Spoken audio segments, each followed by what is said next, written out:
নমস্কার বন্ধুগণ, সকলকে জানাই আমার ভিডিওতে সুস্বাগতম। এটা হলো আমার শিব পুজো দিনের ভিডিও। তো তোমরা এবছর শিব পুজো কে কীভাবে কাটিয়েছো অবশ্যই কিন্তু জানিও। আর কে কে শিব পুজো করেছো আর কে কে শুধুমাত্র জল ঢালতে গিয়েছো তাও কিন্তু জানিও।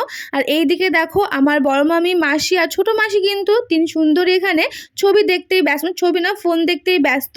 আর তারপরে দেখো আমরা চলে এসেছি, আমরা যাব সবাই মিলে বটবটি করে জল আনতে। কারণ আমার মা আবার এখান থেকে একটু দূরেই, সেজন্য সবাই মিলে কিন্তু গাড়িতে করে যাচ্ছি। আর এইবার প্রথমবার হলো আমি মামা বাড়িতে গিয়ে জল আনতে যাচ্ছি, কারণ এবার প্রথম আমি করব শিব পুজো। কারণ প্রতি বছর আমি শুধুমাত্র বাবা মাথায় শুধু জল ঢেলে রেখে দিই, কিন্তু কোনো বছরও আমার পুজো করা হয় না। তো ভাবলাম তো চলো এবছর পুজো করি।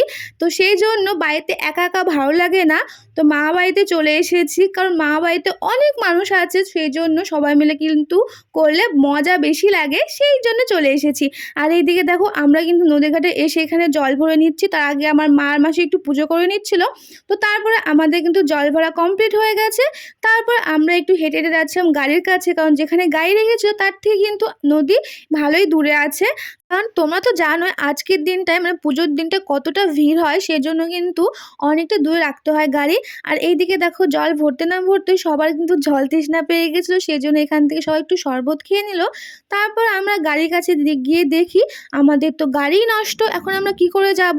তো সেই জন্য দেখো এখানে কিন্তু আমরা প্রায় 1 থেকে 1.5 ঘন্টার মতো অপেক্ষা করছি যে আমাদের গাড়ি কখন ঠিক হবে। আর আমাদের প্রত্যেকের একদম বিরক্ত লাগছিল।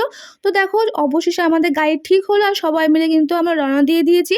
শুধুমাত্র কিন্তু একটা গাড়ি না, এর সাথে আরও 4-5টা গাড়ি ছিল, সেগুলো আগে চলে গেছে, কারণ সেগুলো তো নষ্ট হয়নি, শুধুমাত্র এই গাড়িটা নষ্ট হয়ে গেছিলো। তো তারপরে দেখো আমরা জল এনে চলে এসেছি বাড়িতে, যাদের বাড়িতে পুজো করব তাদের বাড়িতে। তো প্রথমে এখানে কিন্তু প্রদক্ষিণ করে নিচ্ছি। তারপরে এরপরে আমাদের প্রদক্ষিণ করা কমপ্লিট হয়ে গেছে। তারপরে আমরা দেখো আস্তে আস্তে কিন্তু একে একে সবাই মিলে বাবার মাথায় জল ঢেলে নিচ্ছি। তো এইদিকে দেখো আমাদের কিন্তু প্রত্যেকের জল ঢালা কমপ্লিট হয়ে গেছে। এখন আমরা বাড়ি যাচ্ছি, কারণ একটু ফ্রেশ হব, রেস্ট করব, আবার কিন্তু যেতে হবে পুজো করতে। তো চলো এখন যাওয়া যাক, আর তোমাদের সাথে দেখা হবে আমার নেক্সট পার্টে আমরা কিভাবে পুজো করলাম। তো চলো ততক্ষণ টাটা, বাই বাই।